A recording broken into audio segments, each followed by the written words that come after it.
युवतीच्या अध्यक्षा, आप खामोश रहेंगे, बीच में बिल्कुल नहीं बोलेंगे, खामोश, बिल्कुल खामोश रहेंगे, बिल्कुल खामोश, मैं बात कर रहा हूँ ना।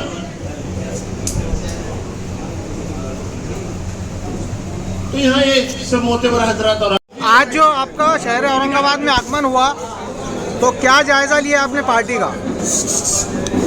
आज हमारे नेता आदरणीय अजित दादा पवार ने जो आदेश दिया था उस आदेश के हिसाब से हम यहाँ पूरा महाराष्ट्र का दौरा करें, ऐसे ही औरंगाबाद जिले का दौरा किया। अब आज हमने देखा कि बड़ा उत्साह है कार्यकर्ताओं में, नए नए लोग जुड़े हैं हमारे पार्टी से।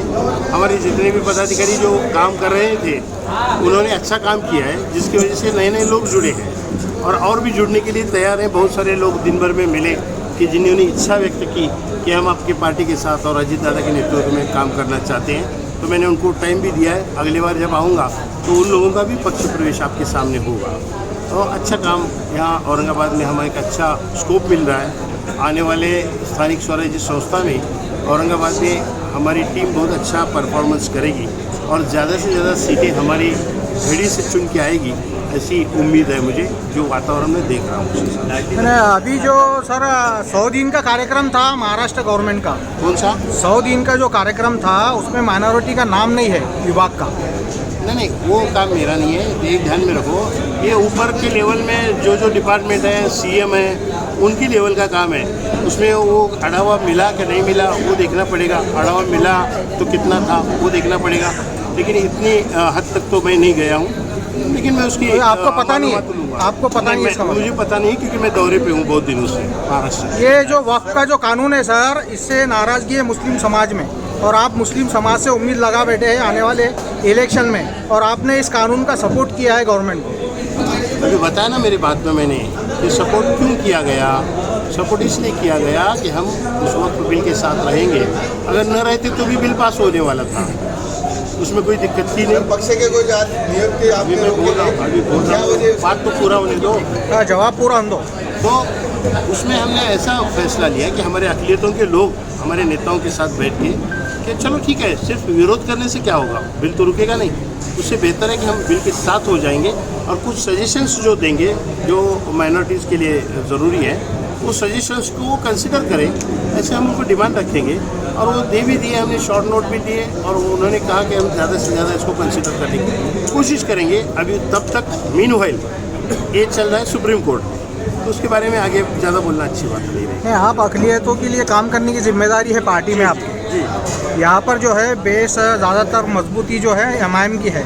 इससे पहले 26 कारपोरेटर उनके चुनकर आए थे, तो इनसे कैसे फाइट कर सकते हैं? एक वक्त था वो एमआईएम का एक अलग माहौल बना था, लेकिन कुछ वक्त जाने के बाद लोगों को कुछ असलियतों को पता चल गया और जिसकी वजह से लोग अभी अजित दादा की तरफ आकर्षित हैं, हमारी पार्टी की तरफ आकर्षित है।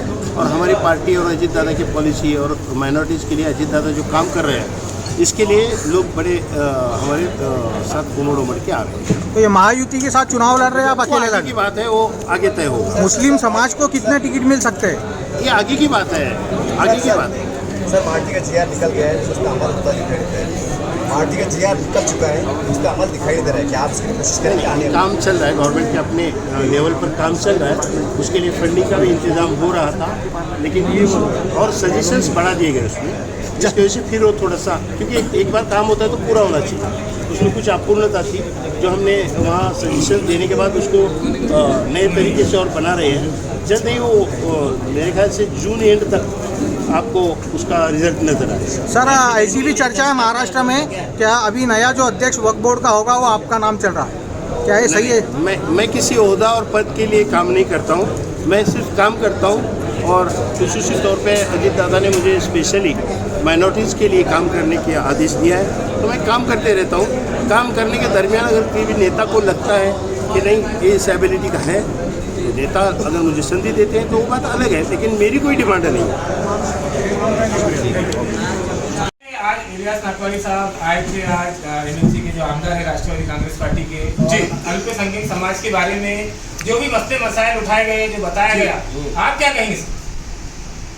मैं राष्ट्रवादी पार्टी में आज मुझे 26 साल हो गए और मैं शुरू से 10 जून 1999 से अजीत दादा के साथ हूँ यानी जहाँ भी अजीत दादा रहे वहाँ उनके साथ में रहेंगे।